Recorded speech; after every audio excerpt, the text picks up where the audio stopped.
जय श्री महाकाल दोस्तों। Madhya Pradesh board class 12 वार्षिक परीक्षा पेपर 2024 के वार्षिक परीक्षा 2026 में सबसे ज्यादा प्रश्न पूछे जाएंगे, क्योंकि 2023 के पेपर के 2025 के पेपर में सबसे ज्यादा जो है आपके जो है फिजिक्स में से जो है प्रश्न पूछे गए थे। तो अपन 2024 का वार्षिक परीक्षा का पेपर जो है देख रहे हैं। अपन देखते देखे बहुत ही महत्वपूर्ण रहने वाला है आपकी 2026 की वार्षिक परीक्षा के लिए, इसलिए इसको छोड़ना नहीं है, इसको पूरा क्लियर करना है। चलो देखो मित्रों, बहुत ही सिंपल सा है। प्रत्येक प्रश्न में दिए गए विकल्पों में से सही विकल्प चुनकर लिखना है। 6-6 नंबर के दिए गए थे। तो देखो अपन देखते हैं, किसी पदार्थ का प्रति एकांक आयतन, किसी पदार्थ का प्रति एकांक आयतन विद्युत द्विध्रुव आघूर्ण क्या कहलाता है? किसी पदार्थ का प्रति एकांक आयतन विद्युत द्विध्रुव आघूर्ण उसका ध्रुवण, उसका क्या कहलाती है? ध्रुवण कहलाती है या ध्रुवणता कहलाती है। तो इसका क्या आ जाएगा? आपके सेकंड वाला सही विकल्प आ जाएगा। क्या कहलाएगा? आपके ध्रुवण या ध्रुवणता, ध्रुवणता, ध्रुवण या क्या कहलाएगा? आपके ध्रुवणता कहलाएगी। चलो नेक्स्ट देखते हैं आपके इसका जो है ए का कौन सा ऑप्शन सही रहेगा? आपके सेकंड वाला सही रहेगा। तो आपके कौन सा हो जाएगा? ध्रुवण।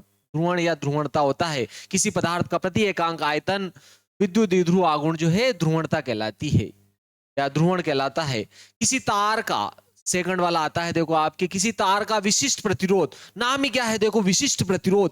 किसी तार का विशिष्ट प्रतिरोध, विशिष्ट प्रतिरोध विशिष्ट होता है। पदार्थ के लिए क्या होता है? विशिष्ट होता है। तो वो क्या कह रहा है? किसी तार का विशिष्ट प्रतिरोध निम्न में से किस कारक पर निर्भर करता है? तार के पदार्थ पर, तार के व्यास पर, तार के द्रव्यमान पर, तार की लंबाई पर। तो देखो विशिष्ट प्रतिरोध विशिष्ट होता है। एक पदार्थ के लिए, सोने के लिए उसका मान वही होगा, चाहे आप कोई सा भी सोना ले लो। आपने तांबा का तार लिया है, सभी तांबे के लिए उसका मान वही रहेगा।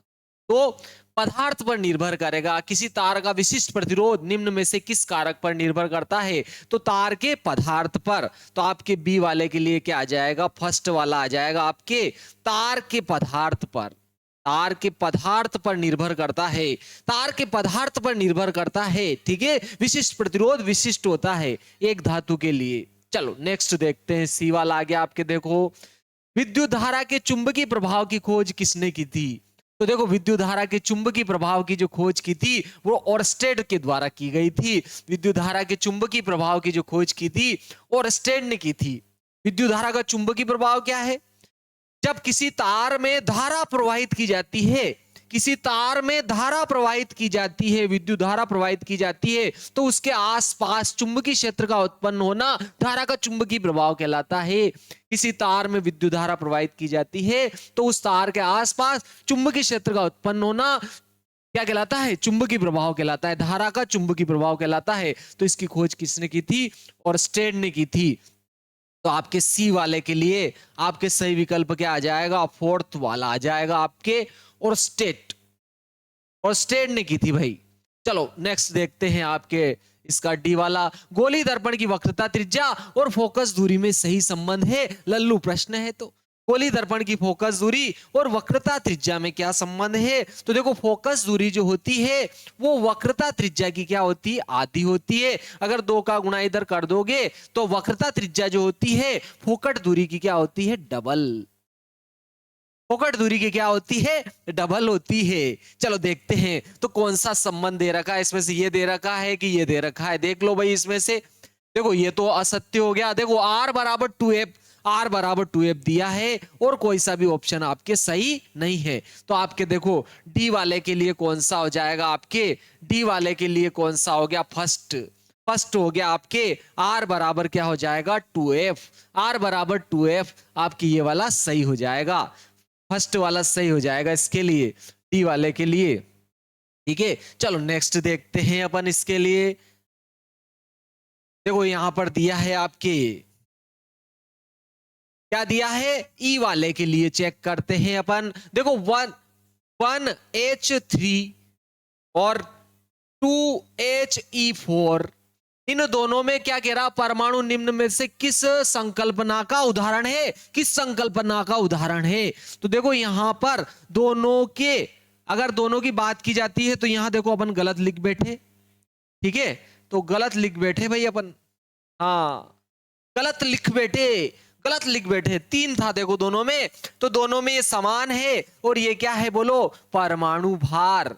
ये दोनों में 3 समान है, परमाणु भार, और ये क्या है, परमाणु क्रमांक। परमाणु क्रमांक तो अलग अलग है, लेकिन परमाणु भार क्या है, इनके समान है। तो एक अलग अलग तत्वों के ऐसे परमाणु, अलग अलग तत्वों के ऐसे परमाणु जिनके परमाणु क्रमांक तो अलग अलग हो, लेकिन परमाणु द्रव्यमान क्या हो, समान हो, समभारिक कहलाते हैं। क्या कहलाते हैं, समभारिक। तो आपके इसका सही उदाहरण क्या हो जाएगा, समभारिक हो जाएगा। थर्ड वाला ऑप्शन सही होगा। ठीक है, अलग अलग परमाणु, अलग अलग तत्व के ऐसे परमाणु, अलग अलग तत्व के ऐसे परमाणु जिनके परमाणु क्रमांक तो अलग अलग हो, लेकिन परमाणु द्रव्यमान क्या हो, समान हो, समान हो। ठीक है, परमाणु भार क्या हो, समान हो, परमाणु भार समान हो, समभारिक कहलाते हैं। आइसोबार्स कहलाते हैं, समभारिक्स। और एक होता है आइसोटोप्स, समस्थानिक। ठीक है, चलो देखते हैं, इसका ये हो गया। चलो अब अपन देखते हैं, नेक्स्ट आ जाता है इसमें से आपके जो है,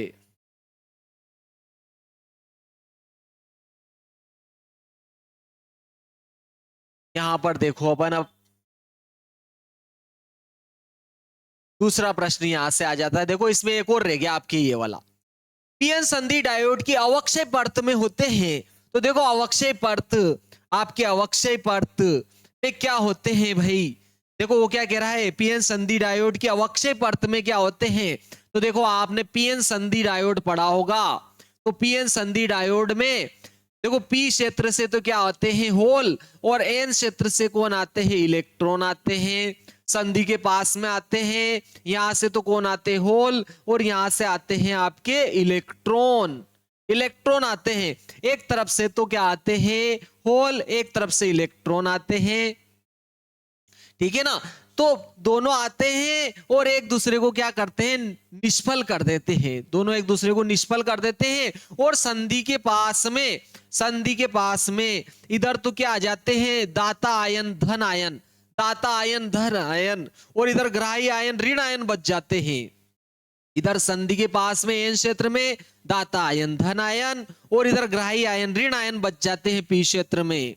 ठीक है, पी क्षेत्र में तो ग्राही आयन ऋण आयन, और एन क्षेत्र में दाता आयन धन आयन की एक परत बन जाती है, जिसको अवक्षय परत कहते हैं, और इसका मान 0.5 मिलीमीटर की कोटि का होता है। ठीक है, तो इसका जो मान होता है आपके लगभग 5 मिलीमीटर के आकार का होता है। ठीक है, इसकी जो अवक्षय परत की जो मोटाई होती है आपके 5 माइक्रोन की होती है। कितनी होती है, 5 माइक्रोन की होती है, 5 माइक्रोन।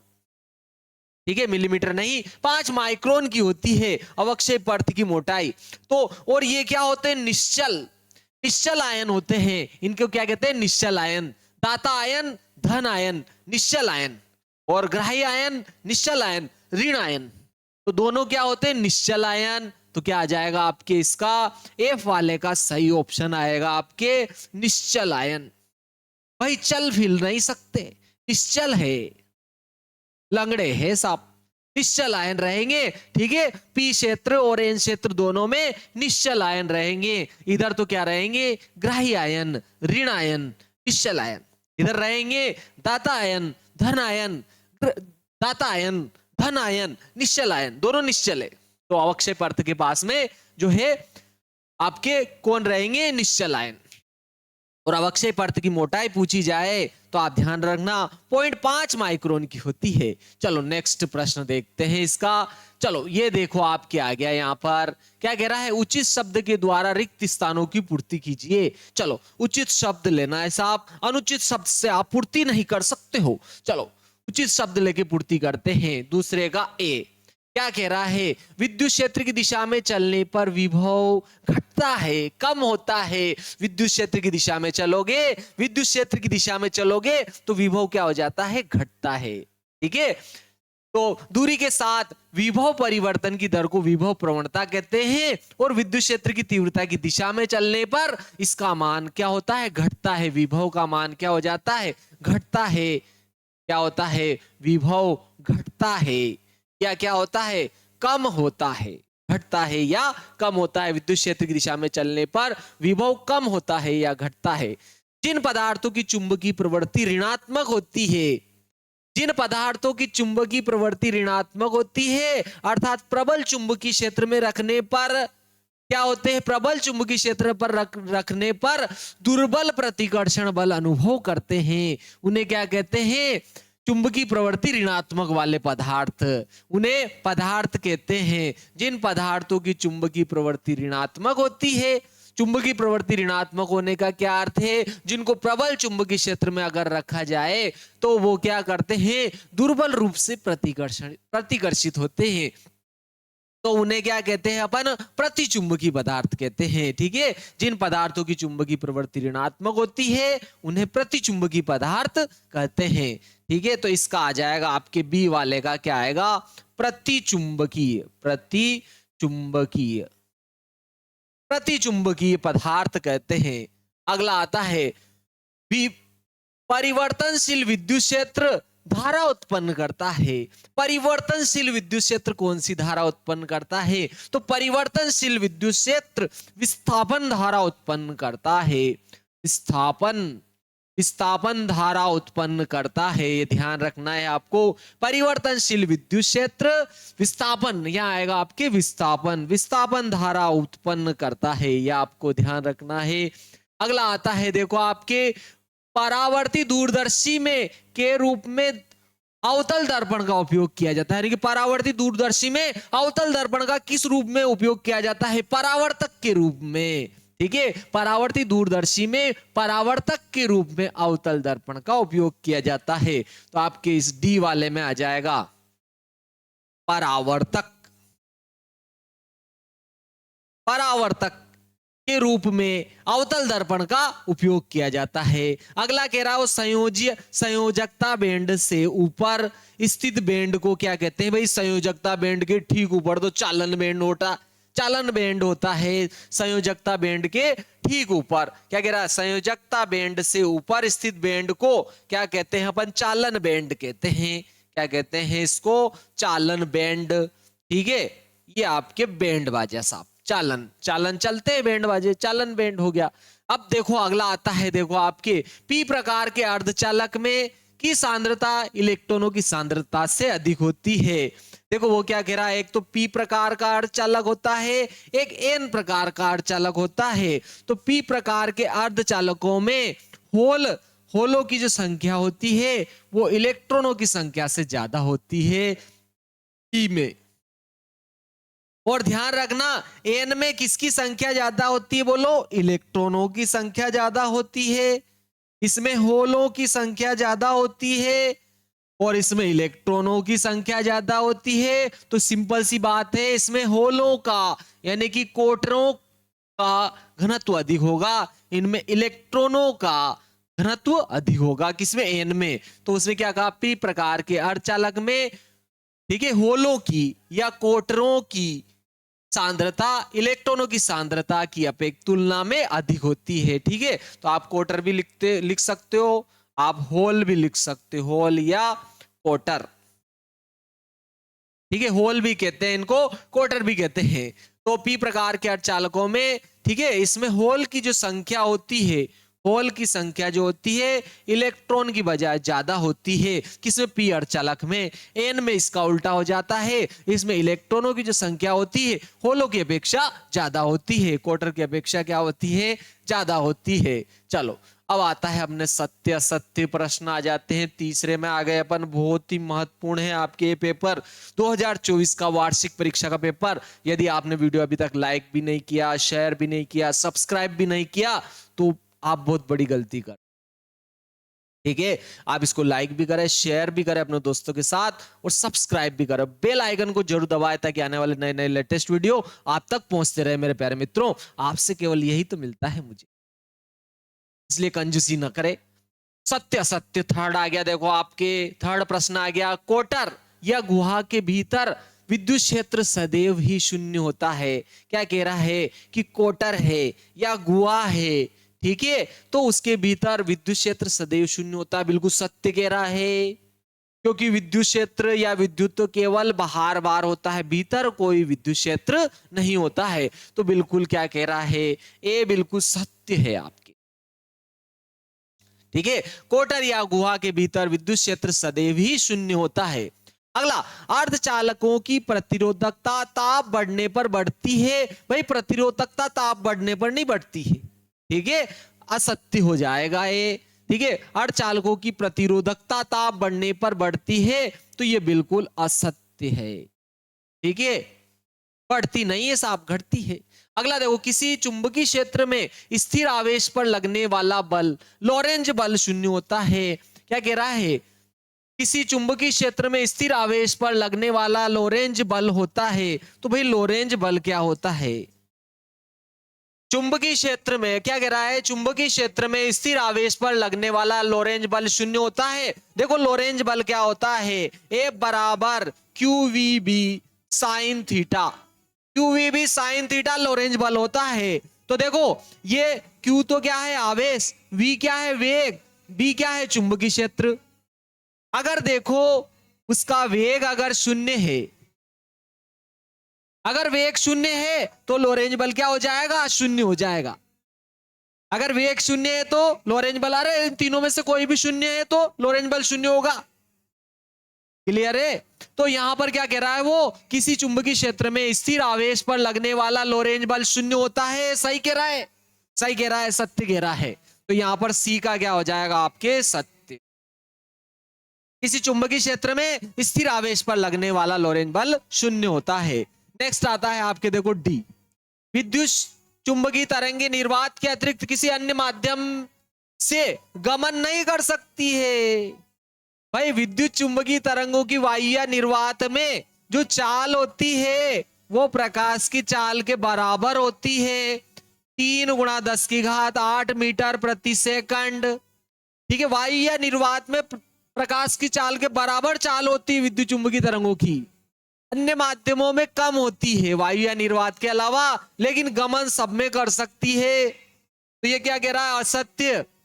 विद्युत चुंबकीय तरंगे निर्वात के अतिरिक्त किसी अन्य भौतिक माध्यम से गमन नहीं कर सकती है, नहीं नहीं कर सकती है। तो ये असत्य हो गया आपके, डी वाला क्या हो जाएगा आपके, असत्य।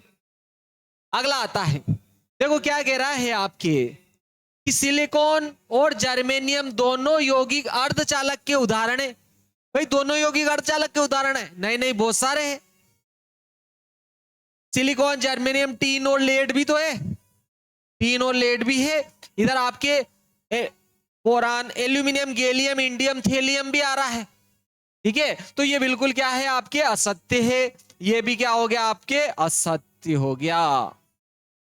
ठीक है, तो ये सिलिकॉन और जर्मेनियम दोनों यौगिक अर्धचालक के उदाहरण है। तो नहीं नहीं असत्य बात है, और भी है। चलो ये आपके खत्म हो गया आपके। ठीक है, अब यहां आता है देखो आपके सही जोड़ी आ रही है। भाई जोड़ी सही होनी चाहिए, कुछ भी हो जोड़ी सही होनी चाहिए, जब भी जो है जिंदगी कटती है। चलो देखते हैं इसको, आपके आ जाता है सही जोड़ी। देखो ए के सामने क्या आता है, ए वाले के सामने क्या आता है आपके, स्थिर विद्युत बल।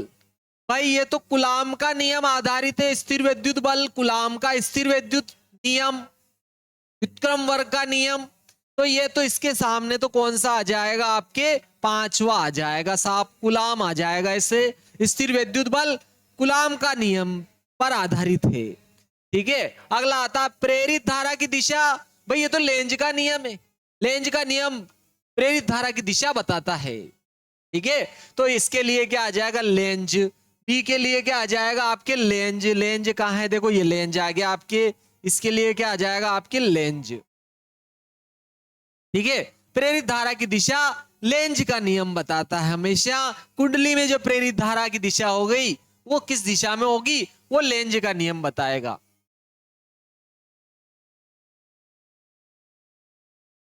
कुंडली में प्रेरित धारा की दिशा जो है आपका लेंज का नियम बताता है। नेक्स्ट आता है विद्युत चुंबकीय तरंग। देखो विद्युत चुंबकीय तरंग आपके जो है मैक्सवेल ने इसकी, मैक्सवेल आता है इसमें, विद्युत चुंबकीय तरंग से संबंधित कौन है, मैक्सवेल। मैक्सवेल विद्युत चुंबकीय तरंगों से कौन संबंधित है? बोलो, विद्युत चुंबकीय तरंगों के से संबंधित कौन है? मैक्सवेल ने, मैक्सवेल इससे संबंधित है। देखो, व्यतिकरण का द्विस्लिट प्रयोग, अरे यंग का द्विस्लिट प्रयोग, बोलो यंग का, जवान का द्विस्लिट प्रयोग, भाई यंग का द्विस्लिट प्रयोग है, तो इसके सामने कौन आ रहा है आपके? ठीक है, यंग आ रहा, देखो ये यंग यहां आ गया, जवान यहां आ गया, तो इसके सामने कौन आ जाएगा आपके? डी के सामने कौन आएगा? यंग आ जाएगा, यंग का द्विस्लिट प्रयोग। ठीक है, व्यतिकरण का यंग का द्विस्लिट प्रयोग, double slit experiment, double slit experiment young का। तो द्रव की द्वैत प्रकृति, अरे तो डी ब्रोगली तरंग की बात कर रहा है, तो डी ब्रोगली आ जाएगा इसके लिए। तो ई के लिए कौन आ जाएगा आपके?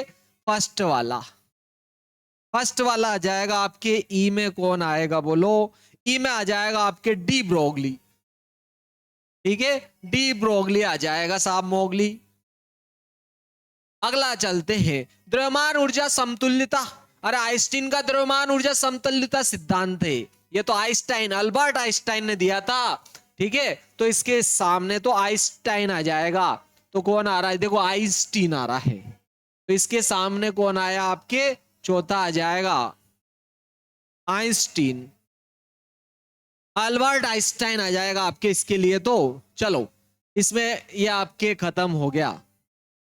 यहां आता है, देखो एक और ये आ गया आपके, प्रत्येक प्रश्न का एक वाक्य वाला आ गया आपके।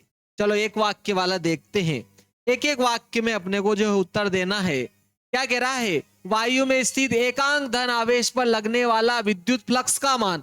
देखो, विद्युत फ्लक्स का मान किसी भी आकार के बंद पृष्ठ के भीतर उपस्थित, किसी भी बंद पृष्ठ से होकर गुजरने वाला वायु या निर्वात में स्थित किसी भी आकार के बंद पृष्ठ से संबद्ध संपूर्ण विद्युत फ्लक्स, उस पृष्ठ के भीतर आवेश का 1/ε0 गुना होता है।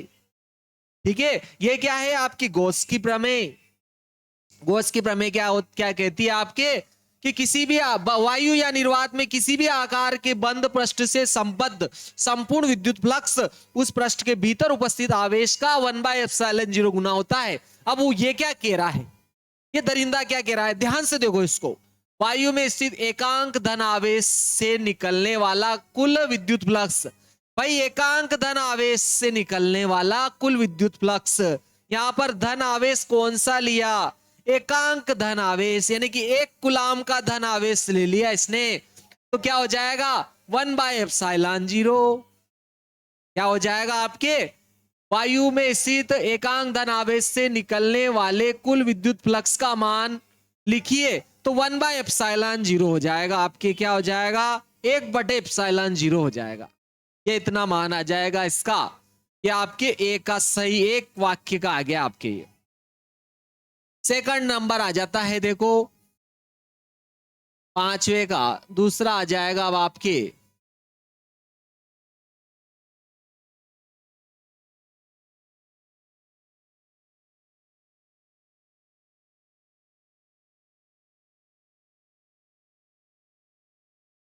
ये आ गया 5वें का आपके बी वाला आ गया। 5वें का ए वाला था, अब 5वें का आपके बी वाला आ जाएगा। 5वें का बी, किसी विद्युत परिपथ में धारा को मापने वाले यंत्र का नाम बताओ। किसी विद्युत परिपथ में धारा को मापने वाला जो यंत्र होता है वो अमीटर होता है। ठीक है, किसी विद्युत परिपथ में धारा को जो मापने वाला यंत्र होता है वो अमीटर होता है। अमीटर से धारा मापी जाती है।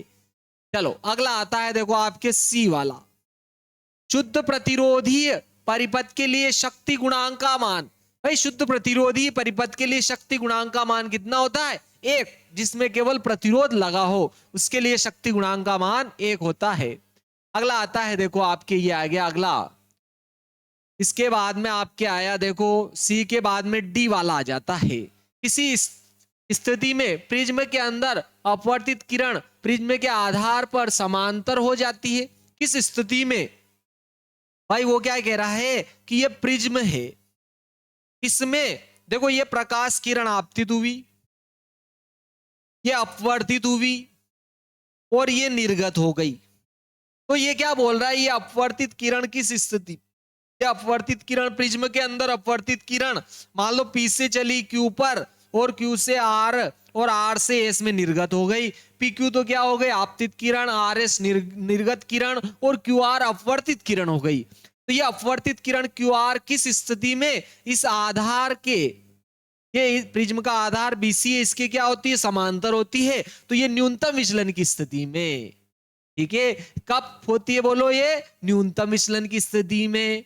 तो ये क्या हो जाएगा आपके न्यूनतम विचलन की स्थिति में या अल्पतम विचलन की स्थिति में। किस स्थिति में, प्रिज्म के अंदर अपवर्तित किरण प्रिज्म के आधार पर समांतर हो जाती है। तो अल्पतम विचलन, ठीक है, अल्पतम विचलन या न्यूनतम विचलन, ठीक है, न्यूनतम विचलन की स्थिति में यह क्या होगी, अपवर्तित किरण QR जो रहेगी प्रिज्म के आधार BC के समांतर हो जाएगी। चलो नेक्स्ट आ जाता है D के बाद में E क्या कह रहा है, देखो ये पांचवे का आपके E देख लेते हैं। पांचवे का E, शुद्ध अर्धचालक में त्रिसंयोजी अशुद्धि मिलाने पर किस प्रकार का अपद्रवी अर्धचालक बनता है। तो देखो शुद्ध अर्धचालक लो और शुद्ध अर्धचालक में अगर त्रिसंयोजी अशुद्धि मिलाएंगे तो आपके जो है त्रिसंयोजी अशुद्धि मिलाएंगे तो उसमें बहुसंख्यक आवेश वाहक कौन रहेंगे बोलो, इलेक्ट्रॉन रहेंगे। ठीक है, त्रिसंयोजी अगर अशुद्धि मिलाएंगे अपन तो देखो उसमें क्या रहेंगे, अगर शुद्ध अर्धचालक में त्रिसंयोजी अशुद्धि मिलाई अपन ने तो निर्मित अर्धचालक में देखो ध्यान से देखते हैं इसको, अगर किस स्थिति में शुद्ध अर्धचालक में त्रिसंयोजी अशुद्धि, देखो एक तो त्रिसंयोजी अशुद्धि मिलाएंगे तो निर्मित अर्धचालक P प्रकार का रहेगा और पंच संयोजी अशुद्धि मिलाएंगे तो निर्मित अर्धचालक N टाइप का रहेगा। ठीक है, अगर त्रिसंयोजी अशुद्धि, त्रिसंयोजी यानी कि बोरान, एल्यूमिनियम, गैलियम, इंडियम और थेलियम, ठीक है, boron, aluminium, gallium, indium, thallium, अगर इस ये त्रिसंयोजी अशुद्धि है और इधर अगर आप पंच संयोजी अशुद्धि क्या हो जाती है आपके नाइट्रोजन,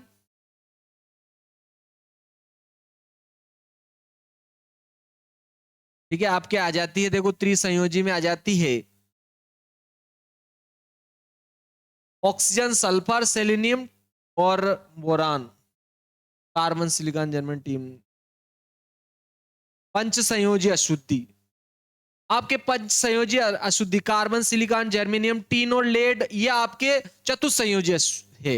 और इसमें जो है अगर पंच संयोजी अशुद्धि नाइट्रोजन, फास्फोरस, आर्सेनिक, एंटीमनी और बिस्मिथ, ये आपके पंच संयोजी अशुद्धि है और ये क्या है, त्रिसंयोजी अशुद्धि है। ठीक है, अगर ये पंच संयोजी अशुद्धि को या त्रिसंयोजी अशुद्धि को कार्बन, सिलिकॉन, जर्मेनियम, टीन और लेड में अगर मिलाया जाता है, अगर इनमें मिलाया जाता है शुद्ध अर्धचालक में अगर त्रिसंयोजी अशुद्धि मिलाई जाती है तो निर्मित अर्धचालक को P टाइप का अर्धचालक कहते हैं और अगर पंच संयोजी अशुद्धि मिलाई जाती है तो निर्मित अर्धचालक को N टाइप का अर्धचालक कहते हैं।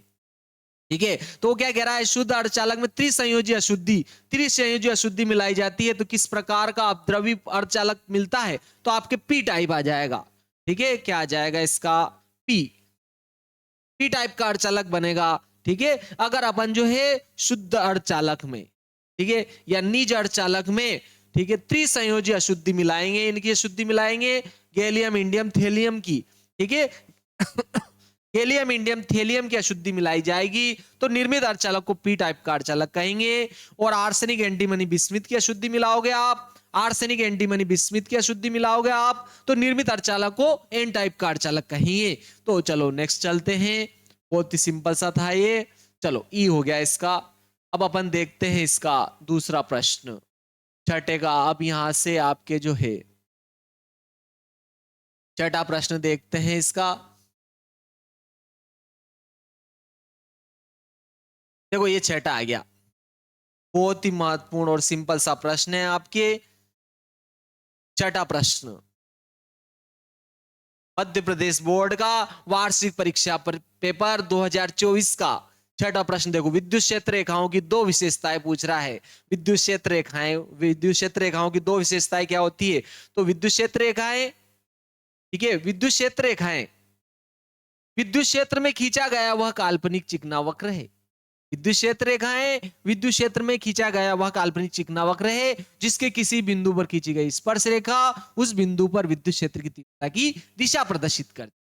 क्या कहलाती है? आपके विद्युत क्षेत्र रेखाएं। ठीक है, तो आप इसको भी अपन लिख सकते हैं। ठीक है, विद्युत क्षेत्र रेखाएं देखो छठा, अपन इसके जो है गुण भी देख लेंगे। देखो विद्युत क्षेत्र रेखा बहुत ही महत्वपूर्ण है, इसकी परिभाषा भी आपके विद्युत क्षेत्र रेखाओं की दो विशेषताएं पूछ रहा है।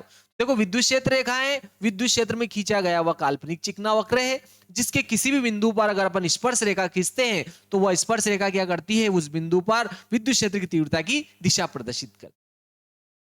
तो विद्युत क्षेत्र रेखाएं, ये भी इसका गुण है। विद्युत क्षेत्र रेखाएं, जो परिभाषा भी है इसकी, विद्युत क्षेत्र रेखाएं विद्युत क्षेत्र में खींचा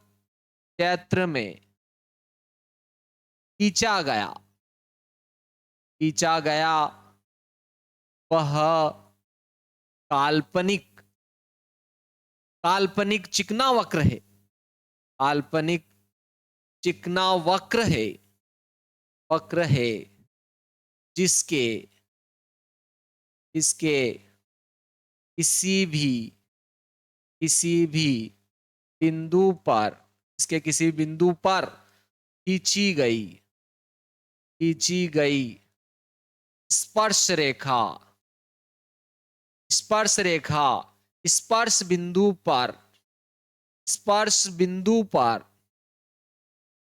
बिंदु पर विद्युत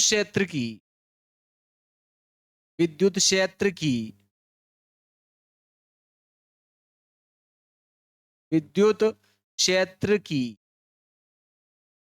तीव्रता की दिशा प्रदर्शित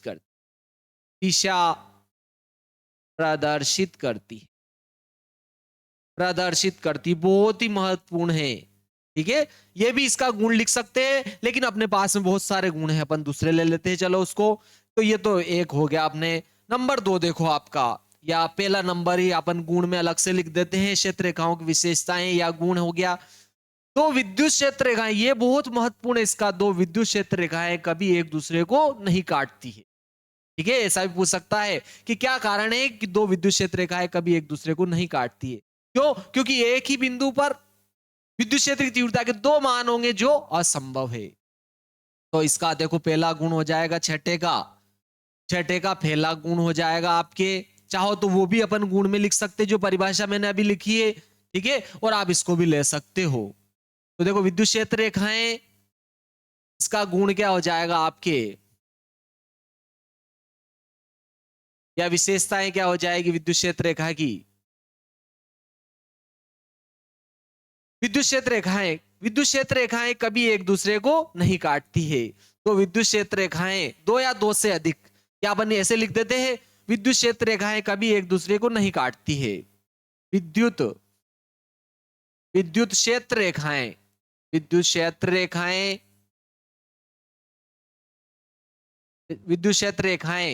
कभी भी एक दूसरे को नहीं काटती है, क्योंकि एक ही बिंदु पर क्योंकि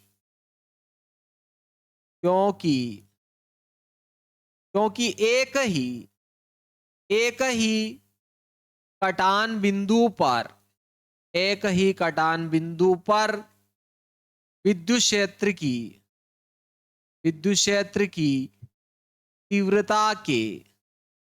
तीव्रता के दो मान होंगे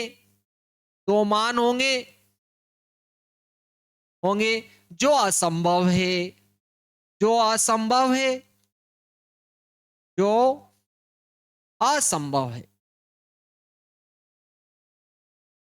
तो विद्युत क्षेत्र रेखाएं कभी भी एक दूसरे को नहीं काटती है, क्योंकि एक ही कटान बिंदु पर विद्युत क्षेत्र की तीव्रता की दो दिशाएं होंगी जो संभव नहीं है। अर्थात दो दिशा होगी, यानी कि विद्युत क्षेत्र तीव्रता के दो मान होंगे, दो मान होंगे, लेकिन बिंदु तो एक ही, दो मान कैसे भाई?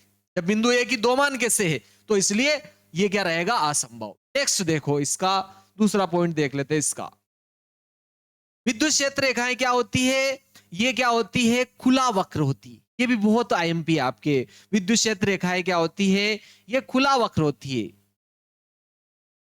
विद्युत क्षेत्र रेखाएं खुला वक्र होती है, खुला वक्र होती है। जबकि अपन देखें चुंबकीय क्षेत्र रेखाएं जो होती है वो बंद वक्र होती है। ये क्या होती है? आपके खुला वक्र होती है। ठीक है, और भी बहुत सारे हैं इसके, 5-6 है इसके गुण विशेषताएं हैं, मैं आपके बोल देता हूं।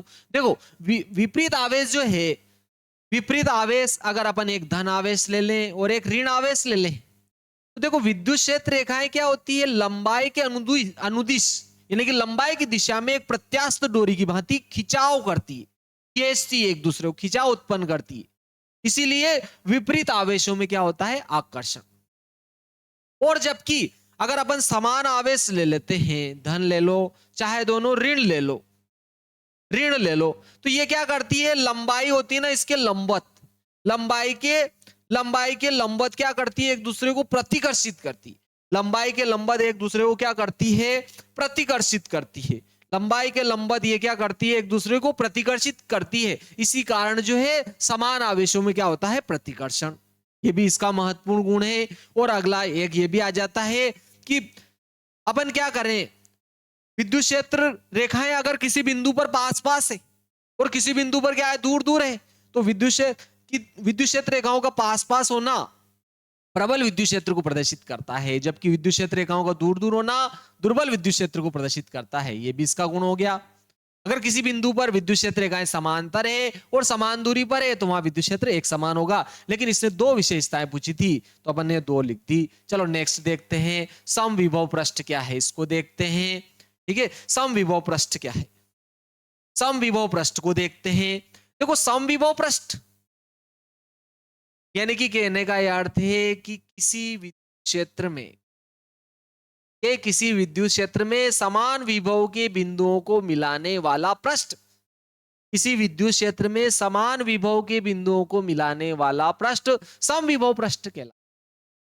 किसी विद्युत क्षेत्र में समान विभव के बिंदुओं को मिलाने वाला पृष्ठ समविभव पृष्ठ कहलाता है। और देखो अगर कोई बिंदु आवेश है, मान लो ये कोई बिंदु आवेश है, ये अपन ने क्या ले लिया? बिंदु आवेश लिया। अगर ये बिंदु आवेश लिया और इससे अगर मैं क्या कर रहा हूं, एक वृत्त का निर्माण या गोला बनाया मैंने, इसको अपन ने केंद्र मानकर एक गोला बनाया, तो ये जो गोला होगा, इसका गोले का जो पृष्ठ होगा वो समविभव पृष्ठ होगा। क्यों? क्योंकि इस पर स्थित सभी बिंदुओं का जो विभव रहेगा वो क्या रहेगा? समान रहेगा। ठीक है, तो विद्युत क्षेत्र में समान विभव के बिंदुओं को मिलाने वाला काल्पनिक पृष्ठ, काल्पनिक पृष्ठ क्या कहलाएगा? आपके समविभव पृष्ठ। तो विद्युत क्षेत्र में समान विभव के, देखो समविभव पृष्ठ की परिभाषा भी मैं लिख देता हूं। विद्युत क्षेत्र में विद्युत क्षेत्र में विद्युत क्षेत्र में समान विभव के बिंदुओं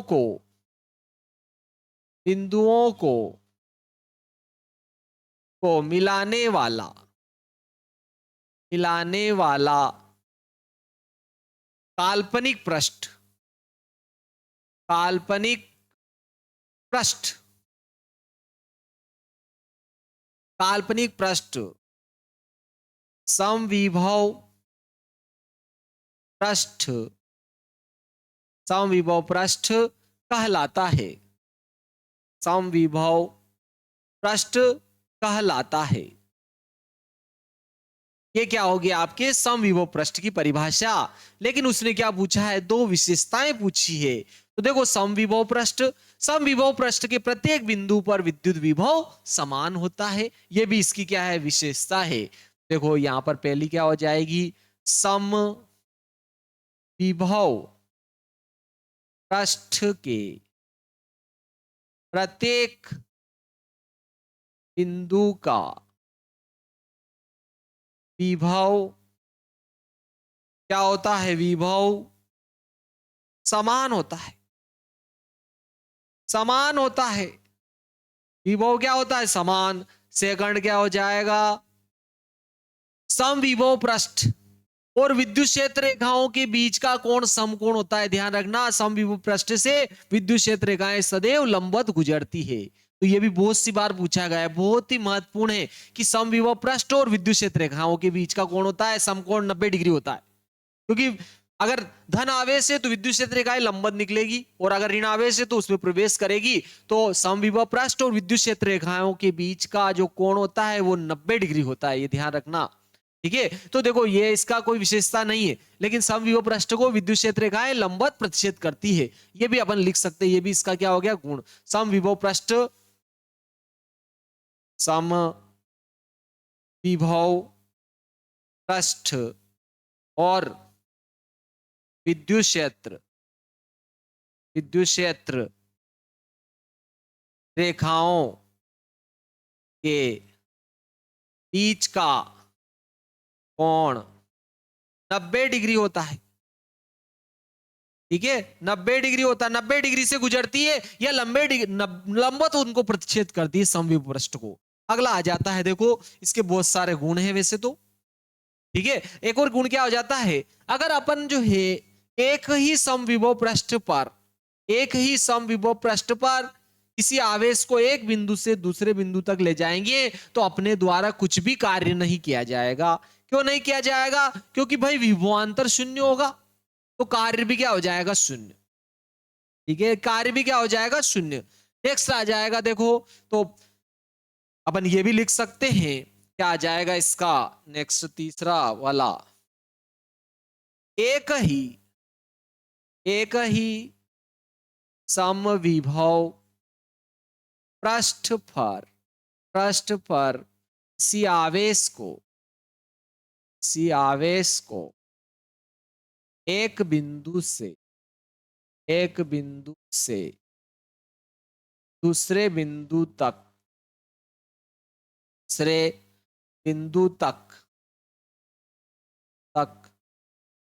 ले जाने में कुछ भी कार्य नहीं किया जाता, नहीं किया जाता है। क्योंकि उन बिंदुओं का विभवांतर शून्य होता है। क्योंकि या यूं कह दो कि उन बिंदुओं का विभव समान होता है। समान विभव तो विभवांतर शून्य, क्योंकि विभवांतर क्या होता है? विभवों का अंतर।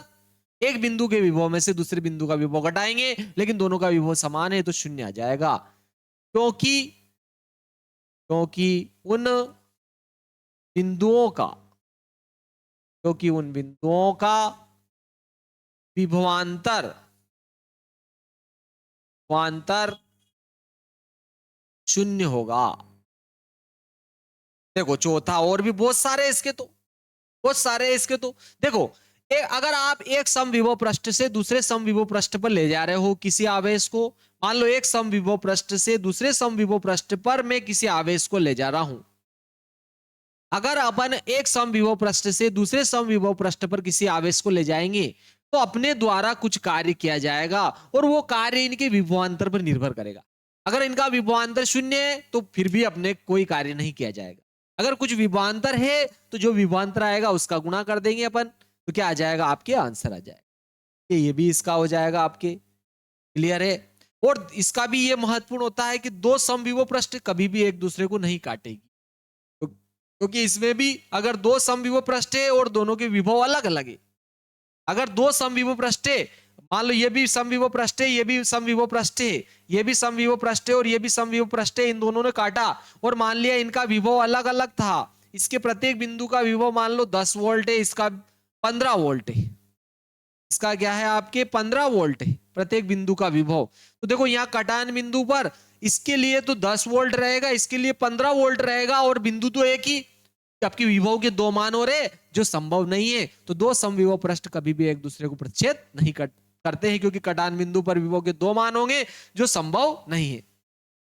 चलो अब आता है आपके नेक्स्ट आ जाता है स्वप्रेरण और अन्योन्य प्रेरण में क्या अंतर होता है। चलो इसको देखते हैं अपन। स्वप्रेरण और अन्योन्य प्रेरण में जो है आपके क्या अंतर होता है, इसको अपन जो है नेक्स्ट में देखते हैं। देखिए बहुत ही महत्वपूर्ण है आपके स्वप्रेरण क्या होता है और अन्योन्य प्रेरण में, दोनों में क्या अंतर होता है, इसको अपन जो है स्वप्रेरण और अन्योन्य प्रेरण दोनों में जो है क्या अंतर हो। स्वप्रेरण और अन्योन्य प्रेरण दोनों में जो है मुख्य अंतर क्या है, देखो 7वां आपके स्वप्रेरण स्वप्रेरण और अन्योन्य प्रेरण बहुत ही महत्वपूर्ण है आपके स्वप्रेरण और अन्योन्य प्रेरण।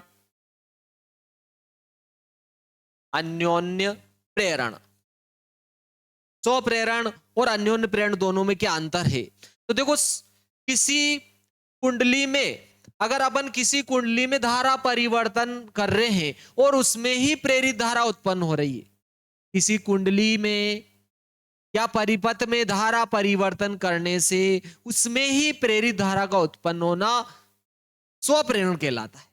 तो एक तो क्या हो जाएगी स्वप्रेरण में, स्वप्रेरण की परिभाषा हो जाएगी, क्या हो जाएगी आपके किसी कुंडली या परिपथ में धारा परिवर्तन के कारण उसमें ही प्रेरित धारा का उत्पन्न होती है, उसमें ही प्रेरित धारा उत्पन्न होती है, किसमें, स्वप्रेरण में। तो इसका पहला तो क्या हो जाएगा, पहला आ जाएगा किसी कुंडली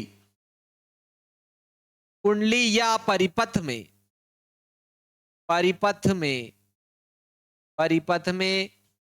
धारा परिवर्तन के कारण,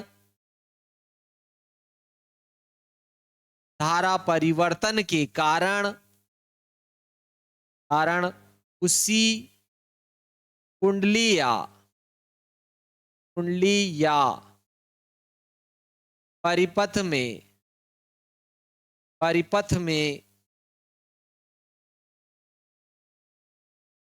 परिपथ में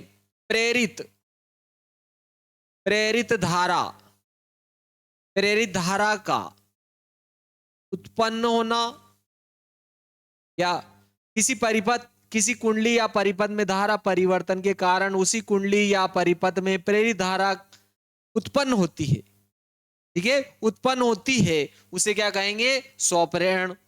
प्रेरित धारा उत्पन्न होती है उसे स्वप्रेरण कहते हैं, उसे स्वप्रेरण कहते हैं। लेकिन देखो किसी कुंडली या परिपथ में धारा परिवर्तन करो और उसके पास रखी अगर दूसरी कुंडली है उसमें प्रेरित धारा उत्पन्न हो रही है तो इसे अन्योन्य प्रेरण कहेंगे। तो किसी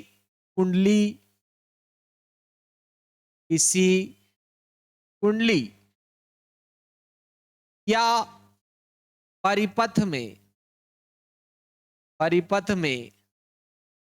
धारा परिवर्तन के कारण पास रखी दूसरी कुंडली या परिपथ में प्रेरित धारा उत्पन्न होती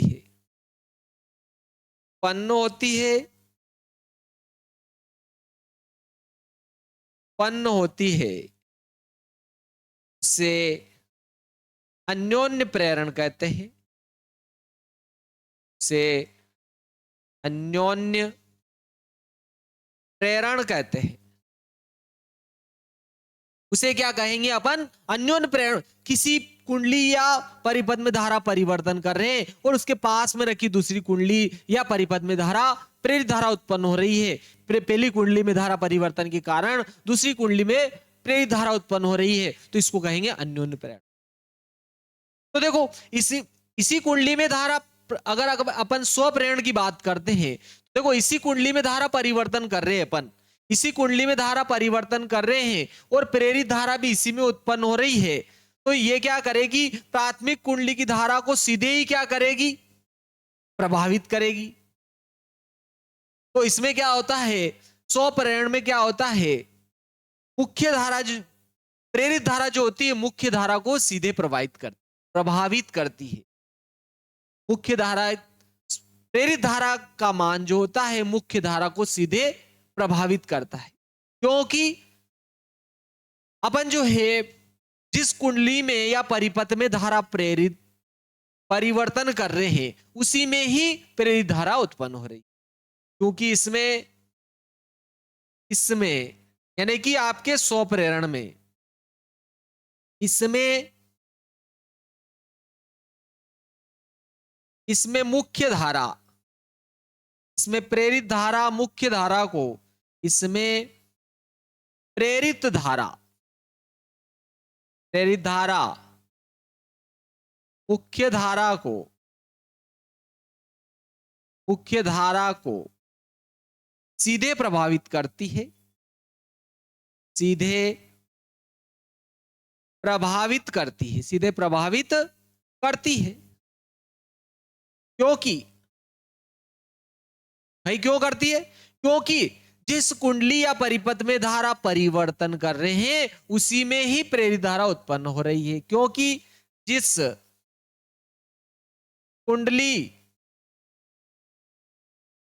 कुंडली या परिपथ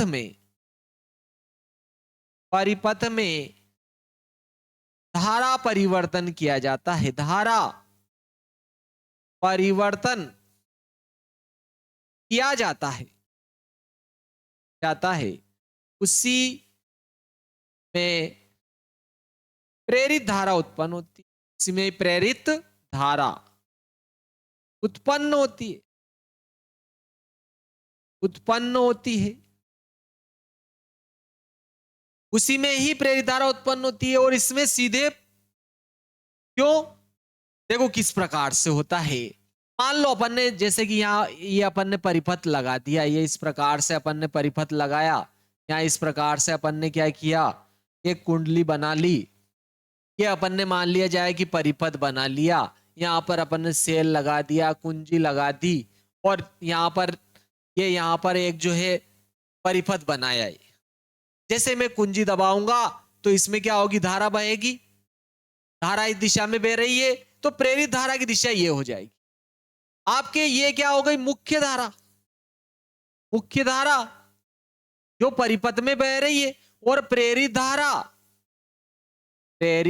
धारा इसके उल्टी दिशा में हो जाएगी, मुख्य धारा की दिशा में प्रेरित धारा हो जाएगी, इसी परिपथ में रहेगी। तो ये क्या करेगी, इस मुख्य धारा को सीधे क्या करेगी, प्रभावित करेगी। जबकि क्या होता है, अन्योन्य प्रेरण में क्या होता है कि अगर अपन परिवर्तन तो इसमें कर रहे हैं, लेकिन अगर उसके पास में अगर दूसरा परिपथ या अगर कुंडली रखी है तो उसमें प्रेरित धारा उत्पन्न होती है। जैसे अपन इसमें धारा बहाएंगे या कुंजी को दबाएंगे, इसमें धारा बहेगी, ये क्या हो गई, देखो मुख्य धारा, और प्रेरित धारा आपके इसमें उत्पन्न होगी, प्रेरित धारा जो है आपके इसमें उत्पन्न होगी, दूसरे परिपथ में उत्पन्न हो रही है, तो ये मुख्य धारा को सीधे प्रभावित नहीं करेगी। चलो इस प्रकार से था ये इसमें, तो आपके क्या हो जाएगा इसका, तो इसमें किसमें, अन्योन्य प्रेरण में, इसमें प्रेरित धारा मुख्य धारा को सीधे प्रभावित नहीं करती है, सीधे प्रभावित नहीं करती है, क्योंकि प्रेरित धारा दूसरी परिपथ या दूसरे कुंडली में होता है, ठीक है, क्योंकि प्रेरित धारा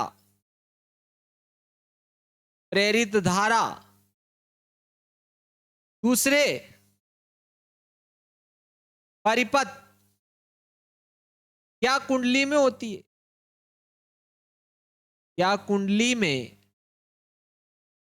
में होती है, दूसरे परिपथ में या दूसरी कुंडली में होती है प्रेरित धारा। तो और आपके जो धारा परिवर्तित की जाती है वो प्राथमिक कुंडली या प्राथमिक परिपथ में होता है।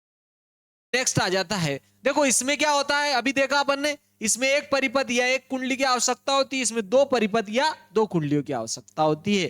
तो अपन ऐसे भी लिख सकते हैं, इसमें एक कुंडली की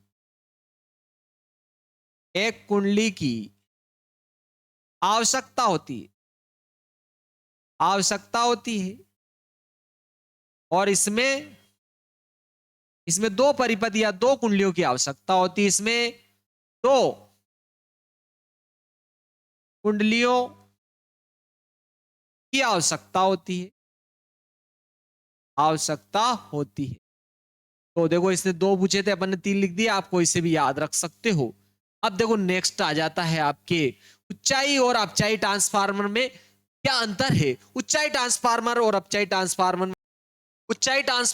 अपचाई ट्रांसफार्मर दोनों ट्रांसफार्मर में क्या अंतर है, इसको देखते हैं। देखिए ऊंचाई ट्रांसफार्मर और अपचाई ट्रांसफार्मर दोनों ट्रांसफार्मर में क्या अंतर है। ठीक है, ट्रांसफार्मर दोनों, एक तो आपके अपचाई है और एक ऊंचाई है। ठीक है, दोनों ट्रांसफार्मर में क्या अंतर है अपन देखते हैं। देखो आपके पास दो ट्रांसफार्मर दिए हैं, देखो इसने, एक तो आपके अपचाई ट्रांसफार्मर है और एक ऊंचाई ट्रांसफार्मर है। तो अपन देखो दोनों ट्रांसफार्मर बना लेते हैं। यहां पर अपन ने दो ट्रांसफार्मर बनाए, इस प्रकार से अपन ने जो है दो ट्रांसफार्मर बनाए।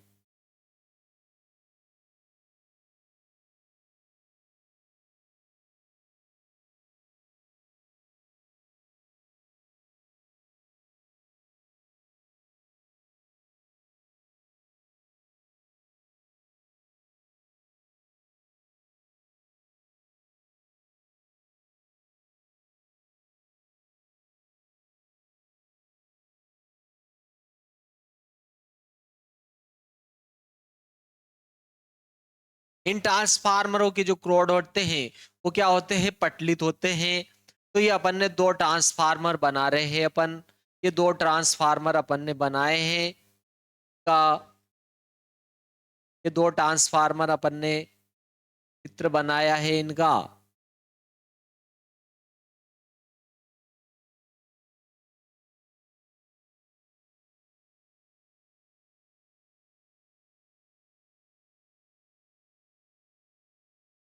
दोनों ट्रांसफार्मर में अपन अंतर देखते हैं। ये आपके अपचाई ट्रांसफार्मर बनाया इधर अपन ने, अपचाई ट्रांसफार्मर, फार्मर तो है लेकिन ट्रांस है, और ये है आपके ऊंचाई ऊंचाई ट्रांसफार्मर।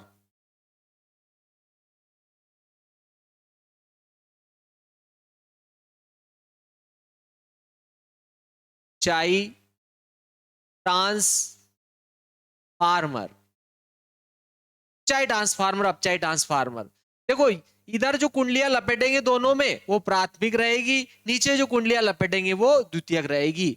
तो चलो इसमें भी अपन प्राथमिक कुंडली बना लेते हैं। एक में प्राथमिक कुंडली है और एक में आपके जो है द्वितीयक कुंडली है। अपचाई ट्रांसफार्मर, उच्चाई ट्रांसफार्मर, इन दोनों को अपन देखते हैं। देखो अपचाई और उच्चाई में अगर अपन देखते हैं दोनों की प्राथमिक कुंडलियां, अगर दोनों की प्राथमिक कुंडलियां देखें, अगर इसकी प्राथमिक कुंडली की अगर बात करते हैं तो इसकी प्राथमिक कुंडली जो होती है, इसकी प्राथमिक कुंडली का तार मोटा होता है। उच्चाई ट्रांसफार्मर की प्राथमिक कुंडली का जो तार होता है वो क्या होता है, मोटा होता है। इसकी प्राथमिक कुंडली का तार क्या होता है, मोटा होता है। और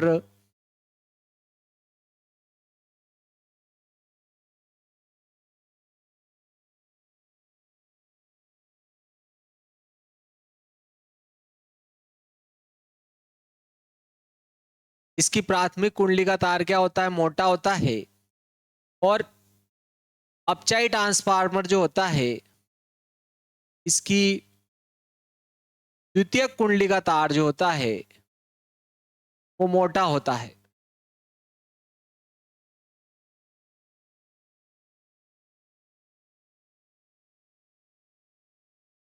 अगर इसमें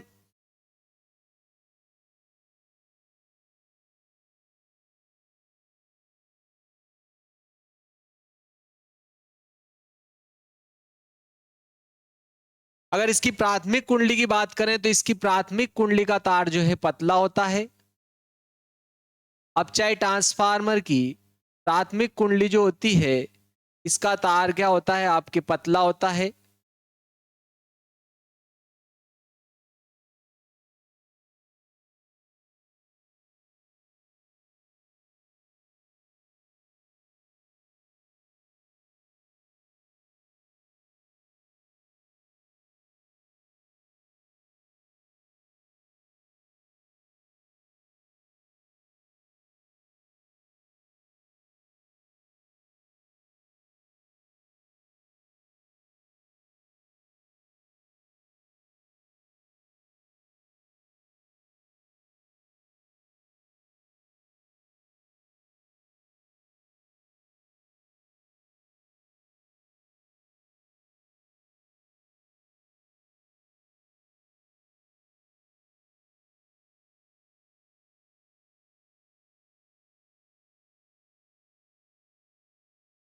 ये दोनों ट्रांसफार्मर जो है आपके अपचाई और उच्चाई ट्रांसफार्मर है।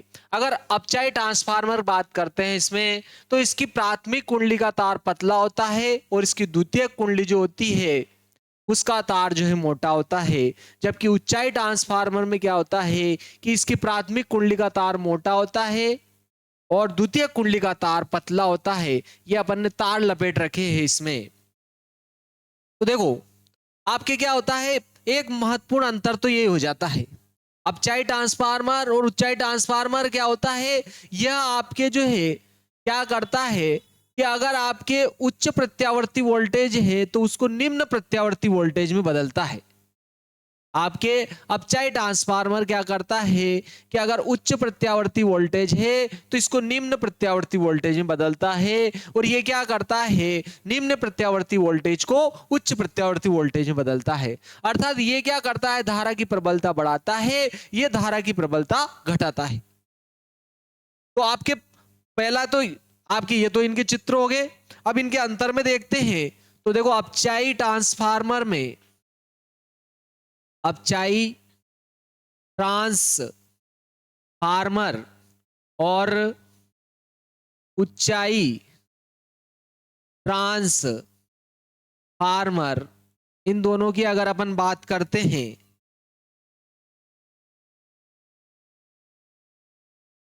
तो क्या हो जाएगा, पहले नंबर का आपके अंतर आ जाएगा। यह ट्रांसफार्मर उच्च प्रत्यावर्ती विभव को निम्न प्रत्यावर्ती विभव में बदलता है। आपके अपचाई क्या करेगा, यह उच्च प्रत्यावर्ती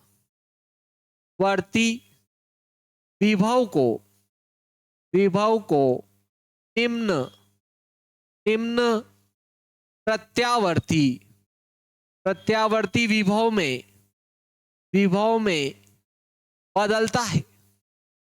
बदलता है और यह क्या करता है, यह क्या करता है आपके, यह निम्न प्रत्यावर्ती विभव को उच्च प्रत्यावर्ती विभव में बदलता है। एक अंतर तो ये हो जाएगा। दूसरा, यह क्या करता है, देखो विभव इसने घटाया, धारा की प्रबलता बढ़ा देता है। यह धारा की प्रबलता बढ़ाता है, यह धारा की प्रबलता बढ़ाता है। यह धारा की प्रबलता बढ़ाता है, यह क्या करेगा, आपके धारा की प्रबलता घटाता है। यह धारा की प्रबलता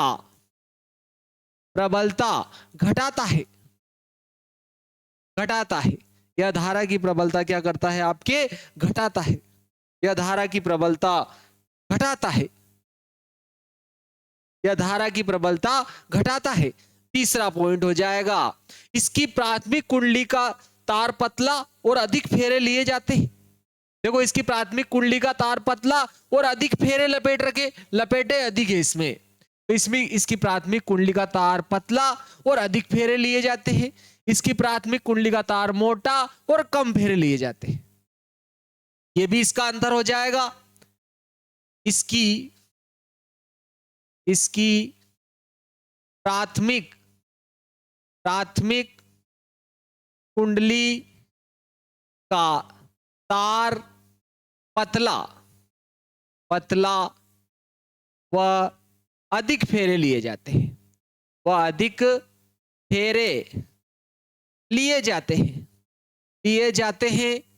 आप सोच रहे होंगे सर 7 फेरे से भी ज्यादा है क्या? हाँ ठीक है, चलो देखते हैं इसमें क्या होता है। आपके इसमें क्या हो जाएगा, इसकी प्राथमिक कुंडली का तार मोटा, इसकी ऊंचाई ट्रांसफार्मर की, इसकी प्राथमिक कुंडली का तार मोटा तथा कम फेरे लिए जाते हैं, ठीक है। और फोर्थ क्या हो जाएगा, द्वितीयक कुंडली की अगर इसमें बात करते हैं, अगर द्वितीयक कुंडली की अगर बात करते हैं तो इसकी द्वितीयक कुंडली का तार क्या होता है, मोटा और कम फेरे होते हैं। इसकी द्वितीयक कुंडली का तार पतला और अधिक फेरे लिए जाते हैं। तो ये भी अपन चाहो तो अंतर में लिख सकते हैं और इसी में इसको शामिल करना चाहो तो कर सकते हो। इसकी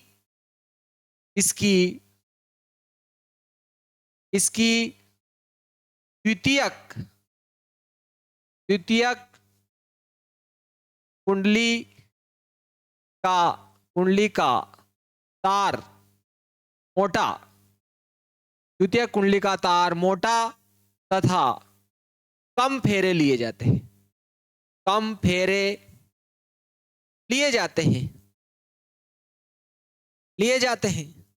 या कम फेरे होते हैं, ऐसे भी लिख सकते हो आप। इसकी द्वितीयक कुंडली का तार पतला और अधिक फेरे लिए जाते हैं, और अधिक फेरे लिए जाते हैं, यानी कि सारा काम यहां पर फेरों का है और तार की मोटाई का है। सारा काम फेरों का है और तार की मोटाई का है। क्लियर है? सारा काम फेरों का है और तार की क्या है, मोटाई का है। चलो नेक्स्ट, इसी का जो है नेक्स्ट देखते हैं, ठीक है। और देखो तार पतला मोटा वो अपन देख चुके हैं। इसकी क्या होता है, देखो आपके इसका क्या हो जाएगा, आप चाहो तो ये अंतर भी लिख सकते हो क्या। इसकी द्वितीयक कुंडली का तार मोटा होता है जबकि प्राथमिक कुंडली का तार पतला होता है। इसकी द्वितीयक कुंडली का तार पतला होता है जबकि प्राथमिक कुंडली का तार मोटा होता है। ये इनमें अंतर था। ये आपके जो है वार्षिक परीक्षा पेपर 2024 का है। ठीक है मित्रों, यहां से आगे अपन नेक्स्ट वीडियो में देखेंगे। बहुत बड़ा वीडियो बनता है। वीडियो को लाइक भी करें मित्रों, शेयर भी करें और सब्सक्राइब भी करें और बेल आइकन को जरूर दबाएं।